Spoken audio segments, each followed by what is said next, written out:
warahmatullahi wabarakatuh. Kami dari kelompok 3 ingin mempresentasikan hasil diskusi kami tentang vertical boundaries, make or buy, integration and other alternative, diversification yang beranggotakan Frinda Putri, NPM 0109, Febrian Nur, NPM 01110, Syarifatul Nur Ariza, NPM 0116, Diki Bramanta Belva, NPM 0119, dan Afia Yumna, NPM 0147. Assalamualaikum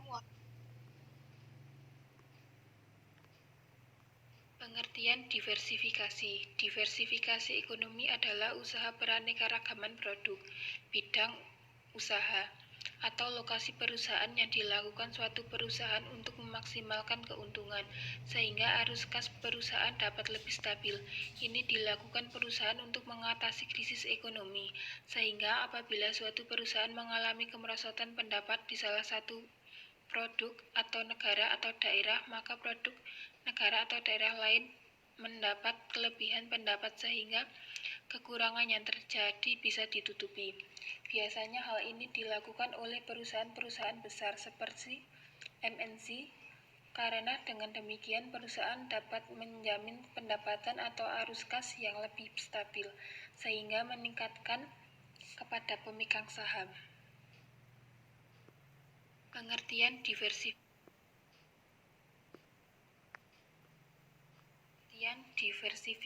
menurut para ahli.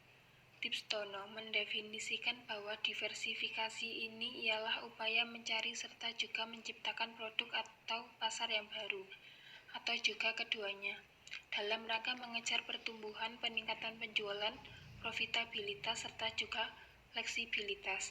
Effendi, diversifikasi yakni suatu perluasan pemilihan barang dan jasa yang dijual oleh perusahaan dengan jalan menambah produk baru atau jasa maupun memperbaiki tipe, warna, mode, ukuran, jenis dari produk yang sudah ada dalam rangka memperoleh laba maksimal. Diversifikasi.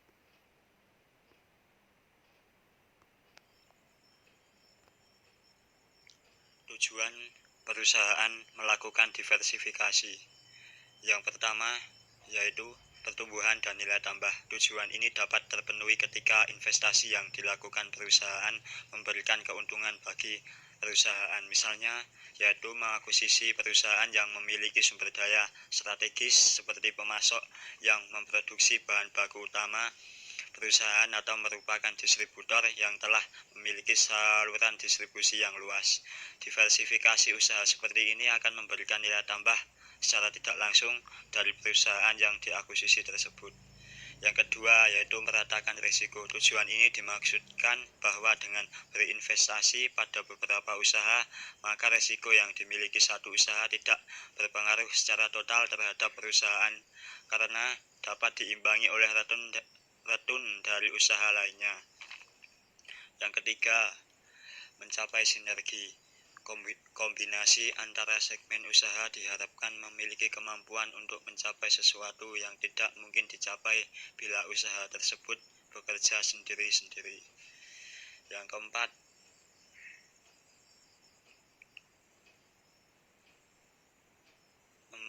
mengendalikan pemasok dan distributor. Bertujuan untuk memudahkan perusahaan dalam mengendalikan harga dan mutu agar dapat bersaing.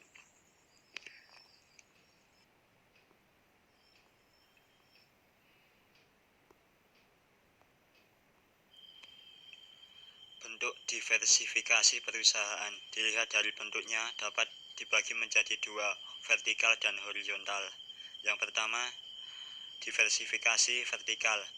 Bentuk diversifikasi vertikal ini merupakan diversifikasi dari atas ke bawah, bahwa tiap-tiap perusahaan secara bebas memasarkan produk, tidak harus ke bawahnya.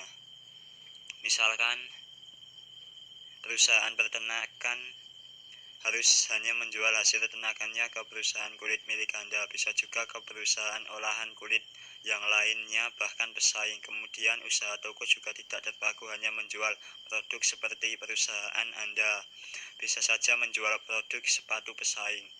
Yang kedua, diversifikasi horizontal.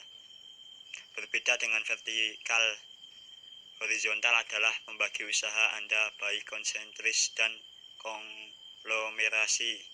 Masing-masing dijelaskan di bawah ke samping, artinya bahwa setiap unit produksi usaha memiliki tingkatan dan derajat yang sama. Yang membedakan adalah target pasar dan kebutuhan calon pembeli.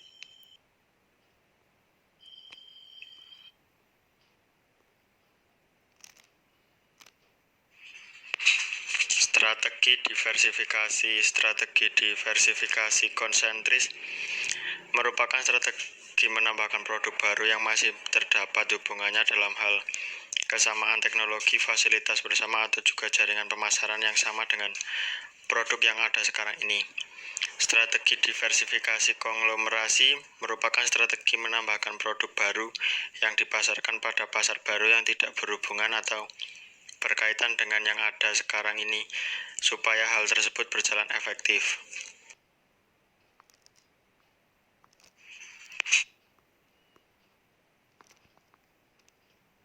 Contoh diversifikasi pertanian multikultur atau di Indonesia lebih dikenal dengan tumpang sari adalah konsep bertanam dengan menggabungkan beberapa varietas tanaman dalam satu lahan. Diversifikasi usaha, misalnya perusahaan tunggal yang menggunakan kompetensi intinya untuk mencapai pertumbuhan dalam industri tersebut, seperti perusahaan peralatan rumah tangga besar, Mytek, perusahaan yang memproduksi permen karet, Wrigley, perusahaan industri unggas, Perdue Farm. Contoh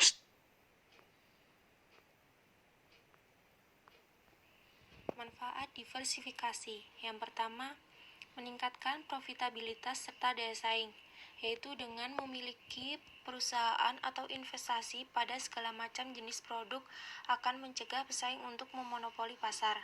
Selanjutnya, terdapat juga mempersempit ruang gerak pada pesaing baru. Yang kedua, meminimalisir resiko. Resiko itu selalu ada di seluruh aktivitas hidup. Hal itu juga yang selalu menjadi ancaman bagi sebuah perusahaan. Dengan adanya diversifikasi ini, maka secara tidak langsung akan mengurangi dampak risiko pada masa yang akan datang. Apabila satu unit usaha mengalami kerugian, bahkan nyaris gulung tikar, masih ada terdapat unit usaha lain sehingga masih bisa survive.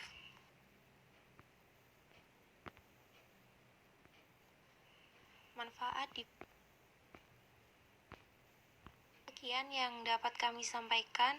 Bila ada salah kata, mohon maaf. Wassalamualaikum warahmatullahi wabarakatuh.